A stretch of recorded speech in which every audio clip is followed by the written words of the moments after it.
Hello there, welcome back.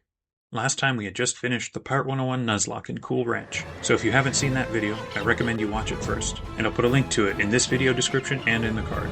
If you have no idea what I'm talking about with a Part 101 Nuzlocke, it is a challenge to complete the game with permadeath both for my companions and for my captain. Anyone who is killed can't be used anymore, and if the captain dies, the whole run is over. There are some other rules, like no buying items in the crown shop, or buying training points, no transferring gear between pirates, no getting help from friends, and no grinding through battles for gear, gold, or experience. Basically everything is set up to play through the game on the first attempt, and with real consequences for a lost companion or a good item drop. At the end of Cool Ranch, I had just lost 3 companions, however they included some very strong ones.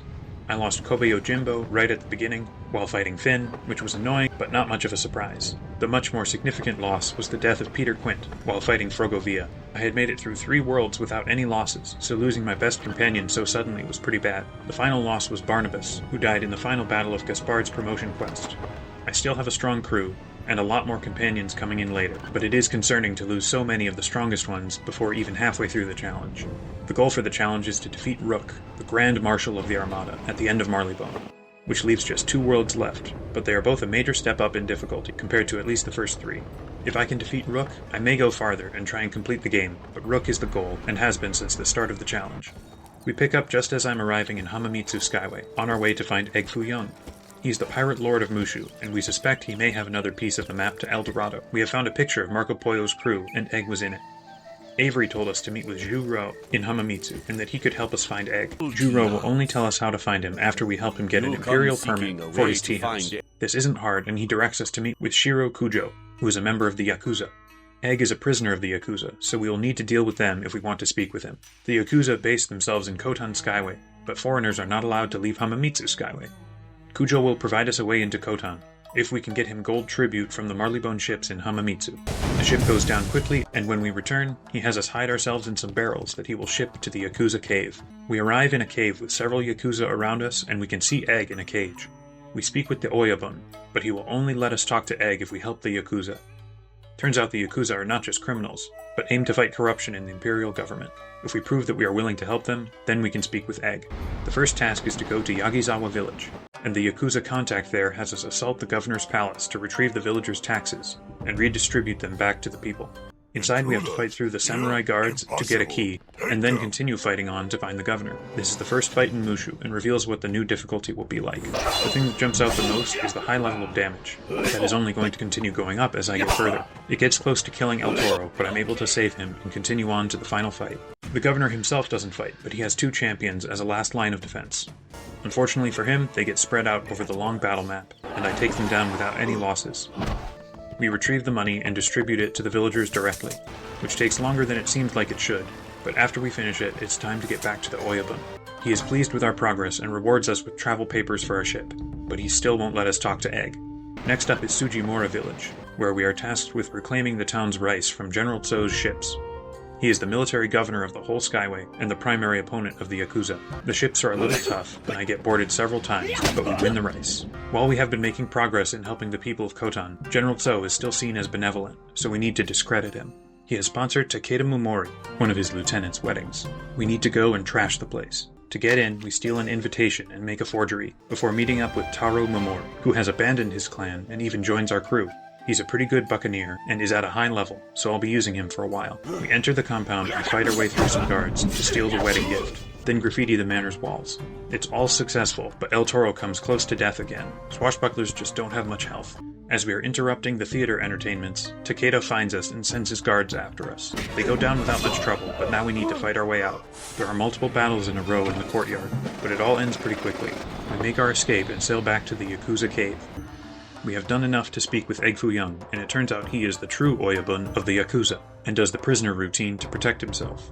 We tell him we are trying to get his piece of the map, and he's willing to part with it, but only if we help with the fight against General Tso even more. We head back to Sujimura village to help the constable there. Constable Tatami tells us that the village has been left to fend for itself, and is under constant threat by Inoshishi bandits. We fight them until one of them drops a key into a tower with their chief. He goes down as well, despite some real danger to the captain, but it turns out he isn't the leader, and the nearby cave is where the real chief is. It's not a total loss though, as he had a letter showing that he was in league with General Tso. The cave contains a special magic door that requires 3 amulets to open. Each is protected by a sorcerer, so we better get fighting. The first fight goes by without any problems, but the second one does not. A super hit and some other regular hits bring El Toro to very low health, and 1 round later he's dead. I had been counting on him to dodge some more, but instead I lost another companion.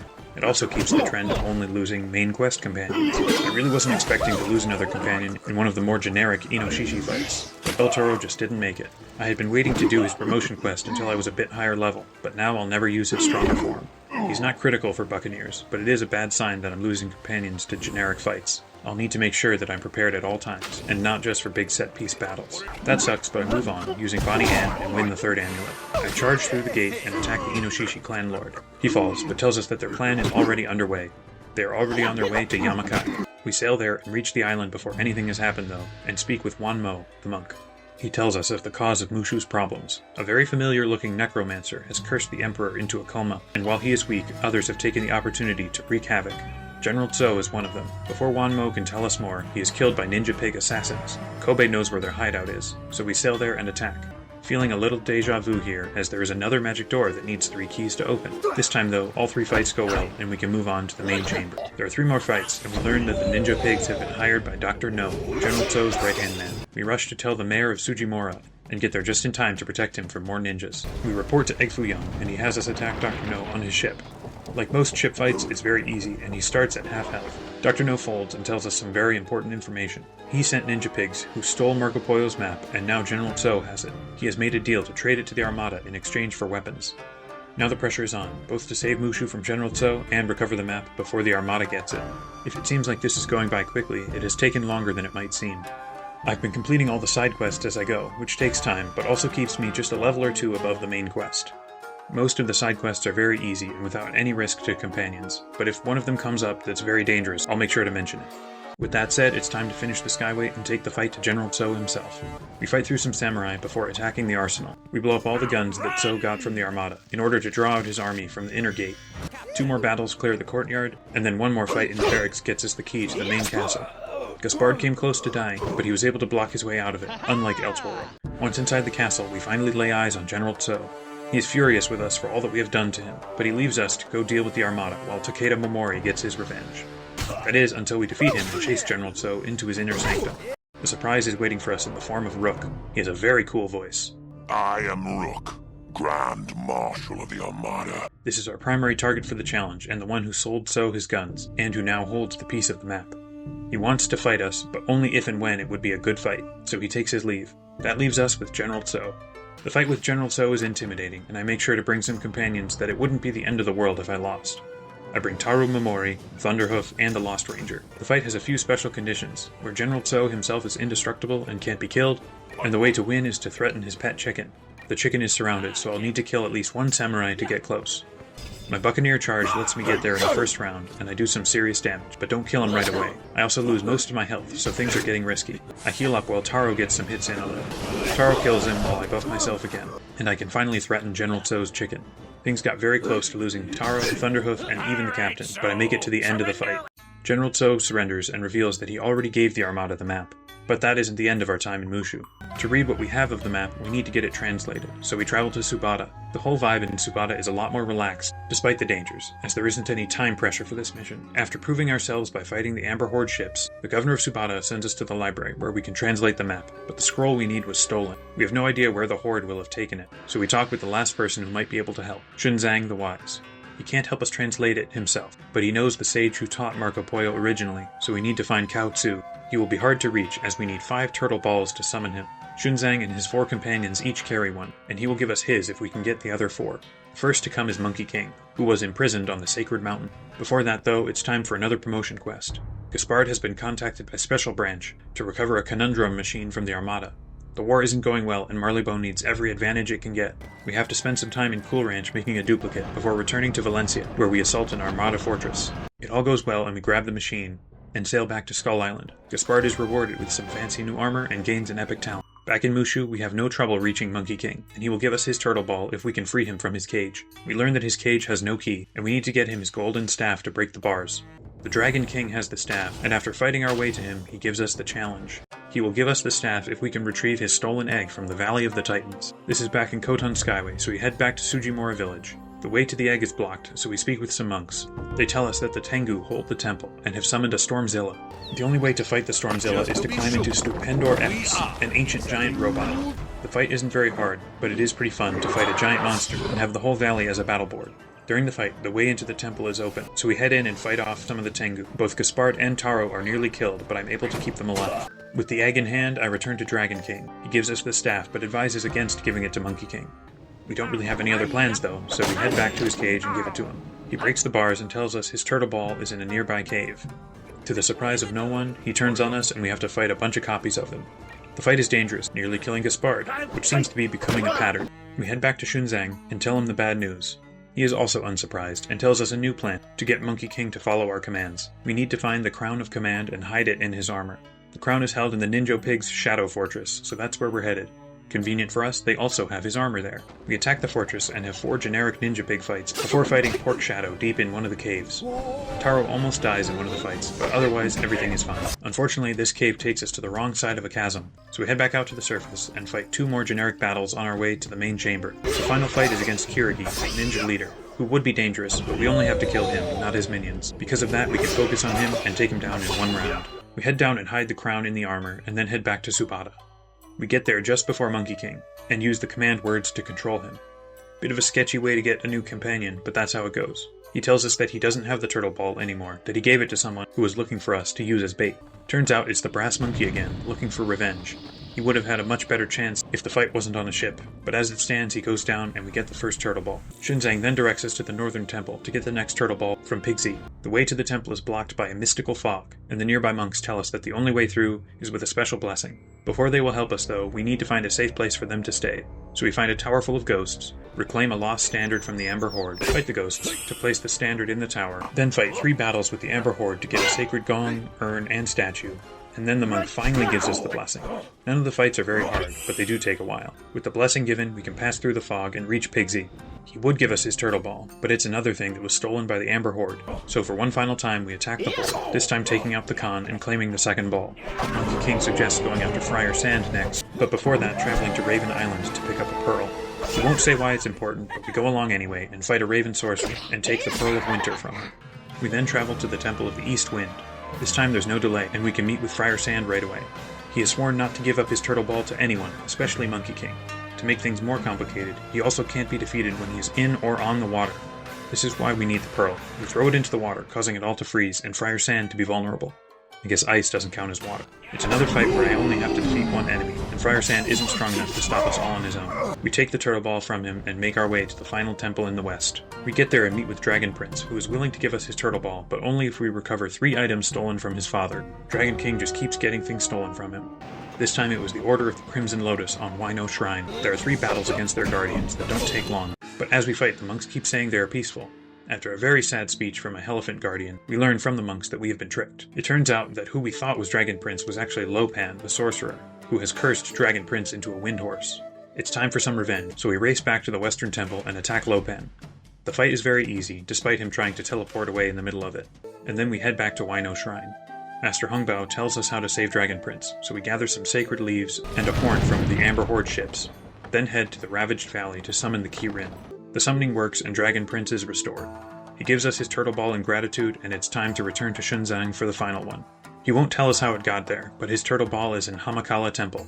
They are building it up to be extremely dangerous, so this might be hard. When we get there, we can approach the main temple unopposed. It's time for an epic battle. The fight starts off pretty normal with 4 undead enemies, but pretty quickly more enemies get summoned, and Ratbeard is in trouble. He gets hit with 2 criticals in a row and is killed later that same round. This is getting ridiculous. I'm losing all of my story companions. I don't lose any more people during the fight, despite being heavily outnumbered and fighting my way through 10 enemies. Losing Ratbeard sucks, and I won't get to use his final promotion, but at least we got the turtle ball. Shunzang tells us where to throw the turtle balls to summon Maruzame Castle. We sail there and ask about Kaotsu. There are 5 trials we must pass to speak with him. The Wood Guardian is easy, and after a quick trip to get some new gear, the Fire Guardian falls as well. The Earth Guardian is also easy, although moving around the arena takes a long time. The Metal Guardian is kind of interesting, where we have to open all the gates before fighting him. I make sure to kill the enemies before starting the second phase of the fight, which makes it safer. The final Water Guardian falls, and it's time to meet with Kaotsu. He teaches us how to read Marco Pollo's map, but he also warns us that the Armada now has 2 pieces, pollos and eggs. It's time to return and report our failure to Avery and plan our next moves. While we were in Mushu, he was meant to be finding Catbeard and getting his piece of the map, but he's had no luck. When we go to his ship, Mr. Norrington tells us the bad news. Catbeard has been arrested for starting the war with Valencia, as well as his other pirate activities. We need to get to him if we want more of the map, so we need to find our way to Marleybone. Gilbert and Sullivan can help us, but we will need a yellow windstone to sail there. There's one in Fort Bassett, but it will be a real challenge to get into. There is a master thief in Port Regal who can help us get in, but he won't do it unless we can get Father Mackenzie to allow him to get married. Now he won't help until clearing the Church of Ghosts, so that's our next step. We fight our way through some bloodbaths and spirits before fighting the ghost of Captain Kidd. He reveals to us that he was framed as a pirate by the governor back when he was alive, and he refuses to stop haunting the church until we clear his name. This is getting pretty convoluted, but we head down to the crypt with Governor Shrewsbury's tomb, where we can find proof of his betrayal. There is an easy fight with Redcoat ghosts before the real challenge in the governor himself. He has a super high dodge stat and keeps sacrificing his men for more health, so he's pretty hard to kill. Fortunately, his damage output is pretty low, so while he lasts a long time, we don't lose any companions. With Captain Kidd appeased, Lytton will be allowed to marry, and in return he gives us a key into the cellar of Fort Bassett. The fort is well defended, and there are 2 regular Redcoat fights before entering the commander's office. This next fight has 3 phases where we have to clear out the enemies. They don't come all at once, but it means we have to fight through 12 enemies, with just 4 of our own. The first wave against the Redcoats goes down easily. The second is a little harder, and Thunderhoof takes a lot of damage. The third and final wave only needs us to defeat Commander Davis, but he hits us with artillery, and both Thunderhoof and Sharuku need to pull back. Gaspard and I are able to take him down though, and we win the fight. The safe is locked, so we need to head down to the armory for gunpowder to blast it open, on Ratbeard's suggestion. They try and stop us, but the fight isn't hard. With powder in hand, we blast open the safe and grab the windstone. Now that we have our yellow windstone, we need to sail to Marleybone, but for that I still need to get travel papers to get past the blockade. I make my way to the Marleybone embassy in Hamamitsu, and the ambassador there will only grant the papers if I can get a connection to re-establish the tea trade between Marleybone and Mushu. Mushu refuses to trade due to the war, and the dogs just can't get by without their tea. Egg Foo Young can supply the tea on the black market, but he will need our help as one of his lieutenants hates foreigners and won't stand for it. We head to his pagoda in Sujimura village and start fighting our way to the top. It has a lot of floors, though it's only the second tallest pagoda in Mushu. The first 3 floors go by quickly, the 4th floor comes close to killing somebody, but it turns out okay. The 5th floor is a fight where we only need to defeat Sato, but he also teleports every time he gets hit. He falls, Egg provides the tea, and we get our travel papers. It's time to sail to Marleybone. We emerge into Westminster Skyway to see a devastating war underway. The Armada and Royal Navy are fighting, and things are not looking good for the dogs. Both Catbeard and our crew have a lot to answer for, but that's in the past, and we need to speak with Catbeard. His lawyer will get us into the prison if we help get his nephew out of one of the Fox gangs. Our first combat in Marleybone isn't all that intense, and we fight through 4 waves of Fox radicals before we reach Nigel and Red Fox. He mentions Black Sean, the underdog, and working for Captain Swing, but for now we ignore the unknown names and just get Nigel out of there. We pretend to be legal consultants from Port Regal and are able to see Catbeard. He and Swidget have a plan to save him. Due to the war, any prisoner can be pressed into naval service to fight the Armada. And also due to the war, any private captain can gain a temporary commission in the Navy. The plan is for me to get a commission, and then to recruit Catbeard to save him from the rope. If I can pull this off, he will tell us where his map piece is. We head to the Admiralty, but Captain Aubrey won't even let us discuss a commission until we can prove ourselves. So we sail to a small Armada fortress and fight our way in. We have to smash through 3 ships and 2 battles before we can blow up the hold. That's enough for us to get in the door, but far from enough to get us a commission. Admiral Kearns won't give us a commission, but he does have a task for us to advance the war effort. The Armada have brought an enormous battle station to the Skyway, which has guns that can range Marleybone City while still being unassailable by the whole Royal Navy. The guns aren't fully operational yet, so we have a small window where we can take the station down from the inside. We need to sail in and disable the guns. They won't provide any help beyond 1 engineer and some gelignite to sabotage the guns. We recruit Gracie Conrad, who's extremely excited to get going. She's not a great fighter on her own, but she's a high level and can place a mine that does a lot of damage, so I'll be using her for a while. We dodge our way past the Armada ships and dock. We have to fight through an Armada army just to reach the main door, which fortunately Gracie can pick for us. She keeps getting distracted by how impressive the base is, but we head to the first of 3 side guns. Dozens of Armada troops wait for us, although the actual fight is just the regular 4. The fight is quick and it's time to fight some battle angels, who we haven't seen since the tutorial aboard the Erebus. While it's fun to have a little variety in the clockworks, the fight is easy. We head up the stairs and blow the loading mechanisms for the turret, before heading down to the hold to destroy the ammunition stores. There's another fight down there, but it's no trouble and we send the bullets flying. It's a similar start to the next spoke, with 2 quick fights on the main deck before taking out the autoloaders. This time when we head into the hold, however, we find a strange laboratory. there's a golden wheel from back on the Isle of Doom, and a projector that shows Bishop, another of the Armada elites. It is a message for Kane that has critical information about the Armada's battle plans. They will launch a major assault on the Isle of Fetch to draw out the Royal Navy, while Rooke launches a second fleet from the Mushu storm gate that we came through. They will be able to catch the dogs by surprise and inflict a lot of damage, all while Beachhead's main battery fires on the capital. Bishop also mentions some strange clockwork birds that contain unreadable Aquilin Linear B coded messages. Before we can do anything with this information though, we are attacked by more Armada troops and by some of Bishop's turret inventions. The fight goes fine, and we decide to finish taking out the guns before returning to the Admiralty with the intel. We do our usual 2 deck fights to clear the way to the mechanisms. As we do, Bishop recognizes me as the one who destroyed Deacon. This time when we get to the hold, there are no clockworks waiting for us, and it seems they might actually be afraid of me. Whatever the reason, we finish with the ammunition and head back to the elevator to head up to the main battery. They are waiting for us, so they must not be too frightened. Once we finish with them, we reach the final deck, to be met by Bishop, who warns us that our plan will never succeed. Then, to be even more sure, he attacks us himself. Bishop is easily the weakest of the elite fights. His unique thing is that he summons his little turrets, but his health is just so low, and his minions are generic, so it ends up being pretty easy. Bishop makes a run for it, but it turns out he wasn't lying about our plan failing. The main gun's works are made of a special steel that we can't break. All seems lost, but Gracie tells us there's another way down in the engineering. The primary gun is turned by a hydraulic piston, so if we break that, it should be inoperable. We need to jam the piston so that the pressure can't release. For that, we need to smash the 4 safety switches. Each is on a platform protected by more clockworks. The first battle seems like more of the same, but with a few lucky shots, Rooke is killed. It's not the end of the world, and that's the risk you run with swashbucklers, but it still sucks, and is our first loss in Marleybone. The next 2 fights are without incident, and each switch brings the piston lower into the boiler. Bishop is back in a final attempt to stop us and save the station. Unfortunately for him, he isn't really any stronger, and he loses the battle. We throw the final switch, and the pressure starts building. The station will blow, so we need to make our escape and bring the intel back to the Admiralty. We make our report, and they come up with a new plan to hold off the Armada. Admiral Nelson will attack Rooke's fleet as it enters the Skyway, while we head to the Isle of Fetch to both support the defense and determine what's happening there, as they have lost all contact with the Kurga auxiliaries there. The fact that taking out Beachhead isn't enough for a commission is a bit weird, but it's probably for the best that we keep helping, given that we started this war. When we arrive on the island, we learn that the Kurgas have revolted due to some problem with their rations. With the Armada attack imminent, we need to solve this as fast as possible.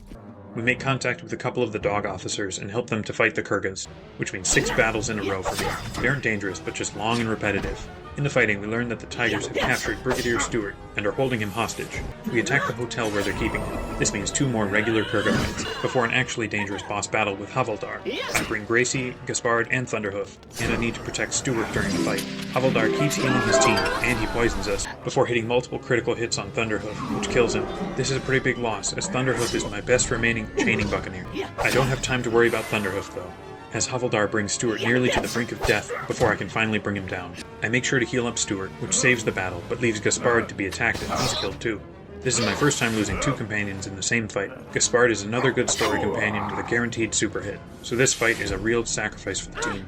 I'm running out of buccaneers, which is a real problem too, because my powers only boost strength. I do win the fight, but at a heavy price. The Kurga commander will finally speak with us, and it turns out that they refuse to eat the food because it's too good. They think good food will make them weaker, so they refuse to fight the Armada until they get some worse rations.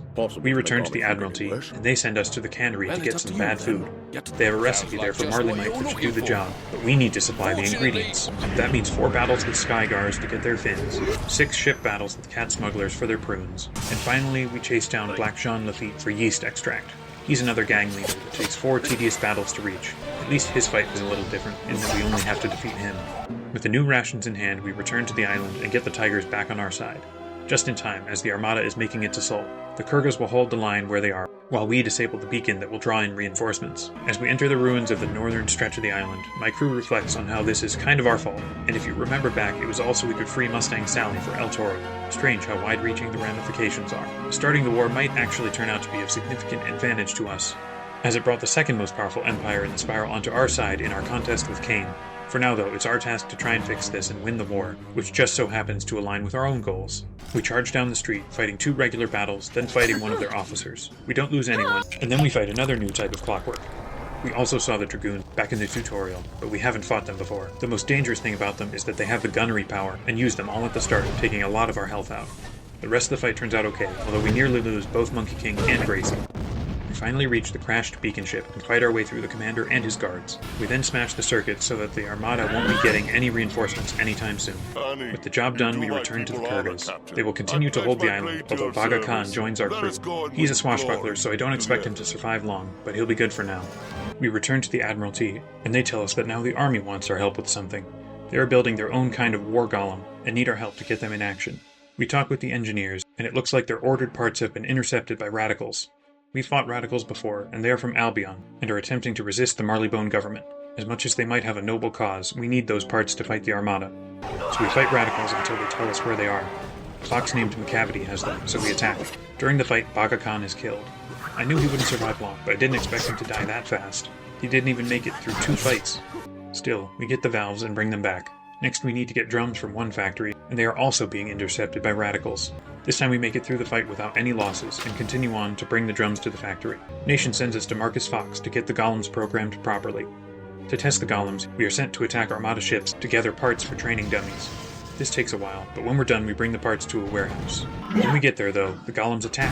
We fight them off, and run to confront Marcus. He says he was forced to reprogram the golems, as the radicals have kidnapped his brother.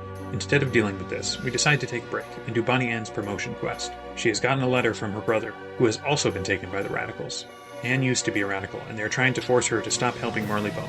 She considers Marleybone to be better enough than the Armada to keep supporting them though, so we head off to save her brother. We fight our way into one of their hideouts in the sewer, only to learn that Guy Fawkes is actually with the radicals, and was just trying to keep Anne away. We fight off his guards, but he's long gone. We find plans for the shipworks, and an order for 6 barrels of naphtha, so we rush there to stop them. We stop the fire before it starts. But to find Guy, we need to talk with Mr. M again. Mycroft tells us he doesn't know where Guy is, but he puts us in contact with one of his agents, who then tells us there has been unusual shipping patterns that lead to a group of fishermen. After fighting them, they tell us that they've been shipping guns to one of Captain Swing's hideout in the Isle of Fetch sewers. The plan is to dig up into the foundry and destroy it, crippling Marleybone's ability to resupply its forces. We head back to Fetch and fight through 2 waves of foxes before fighting with Guy. We win the fight, but he escapes. He will have run to Captain Swing, as they will go forward with the plan. We head to Swing's place and make our attack. 2 regular fights before fighting Swing himself. It would be a very dangerous fight, except there are tons of traps and explosives all over the map that we can use. He tries summoning more henchmen, but it isn't enough to stop us. We've stopped the plan, and even though Guy escaped, Marleybone is saved. Bonnie Ann gets another epic as well, and the ability to stock assault. Getting back to the main quest, we head off to save Rupert. But when we get there, it turns out Marcus Fox is also a radical. He's been working his way through the ranks until he was high enough to sabotage the war effort. He tries to fight us with more golem, but we win the fight. Marcus escapes while the fight is on though. We bring his stolen plans back to the engineers, and that is the last part that the golems need. Gracie takes one, and will be able to summon it during battle. We return to Colonel Smeagol, and he directs us back to Admiral Doggett. He tells us that Nelson successfully defeated Rooke's Armada fleet, but that he was still fighting Rooke's flagship. We need to go save him. Here it is, the final dungeon. Nelson has rammed the Executioner, and they are fighting on the deck. There will be a number of fights before we meet Rooke, so we'll see how hard it is. This is the rare instance of a fight on a ship where the enemy can't be hurt first with the cannons. First is just a regular Armada battle that goes by without issue, but the next fight is kind of unique. We are outnumbered in this fight, but the battle board is to our advantage, being long and exploitable. There are also several dog sailors trapped by the fallen rigging, and if we free them, we won't be outnumbered anymore. I make sure to free them right away while laying traps for the Armada. Once the sailors are freed, the fighting is fine, only losing 1 sailor and no companions. Now we can blast our way onto the Executioner, and fight through another 4 dragoons. We reach the main deck to find both Nelson and Rooke. You fought brilliantly, Admiral, but your cause is lost. Surrender, or die. As I've always said, a glorious death is to be envied. Surrender? To the likes of you? Never! Time for a big fight. We need to keep Nelson safe and defeat Rooke. There are 10 Armada troops, including Rooke, on the far side of the deck. I've got the Captain, Taro, Monkey King, and Gracie with me, and there are 5 other Redcoats with Nelson up at the top. I hit Rooke with my artillery and a mine to get some damage in, while Taro and Monkey King run forward. The dogs try to charge Rooke down, but he has an overprotection ability that pushes people away when they get in range. Guns are not the answer either, because he is totally immune with his shield, which is why I didn't bring Bonnie Ann. We spend a round just running forward to reach Rooke. 2 of the dog officers are lost in the meantime. The only way to fight Rooke is either for him to come to me, or to approach him with a barrier behind so that he can't push us away. The Captain and Monkey King reach him, and get him down to about half health. Nelson is taking some damage, but he's healed by one of his remaining soldiers. This time, all 3 of my companions are able to do some damage to Rooke, nearly destroying him. I get the last hit in, bringing him down and saving Nelson. Rooke isn't dead, but now we head back to the Victory and make our escape. The ship is rigged to blow, and take the flagship with it. As we are about to light the fuse, Rooke attacks us again. This time it is a normal battle, just 4 against 4 and needing to defeat all enemies. I bring the same crew with me this time, and I wait for him to come to me. I'm able to buff my companions and deal some damage as he approaches, and he gives an opportunity to fight his troops as they reach us one at a time. When the fighting with him actually starts, he falls in one turn. I just need to clean up the last of his men. Rooke, Grand Marshal of the Armada, and my goal since the beginning, is dead. And I didn't even lose any companions fighting him. To finish off, we light the fuse and sail away, the 2 ships blowing sky high. We return to the Admiralty to report the good news and finally get our commission. If you forgot, we did all this so we could get Catbeard out of jail. Admiral Nelson is appreciative and adamant that we should be given a long leash to fight the Armada as we will. We head back to Glasshouse Prison just as Catbeard's trial is finishing up. They are listing off his literally thousands of crimes, and Swidget has fully given up on his defense.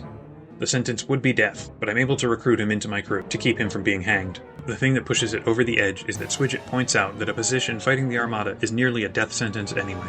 We leave the prison and head back to Swidget's office with Catbeard. He's back in his usual form and reveals to us where his map piece is. Turns out he was the one who lost it to Captain Gunn, so it has been safe with us the whole time. Well, kind of safe. We did bring it into the biggest Armada fortress outside of Valencia. It's easy to forget that the first piece we got was not from one of Pollo's crew, so one of them had to have lost it, and it was Catbeard. He can still help though, both by joining my crew and by directing us toward another map piece.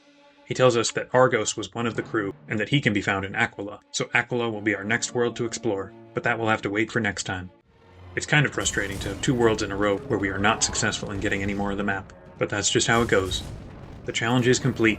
When I started out, I thought I would need to restart a bunch of times, but after the first run-through, everything went okay. It does make me wish I could say I beat it on my first try, though. It was pretty fun for a couple of reasons. Every fight feels important when any loss is permanent, and losing some powerful companions at the start meant that I spent a lot more time than usual with companions that I otherwise probably wouldn't really use.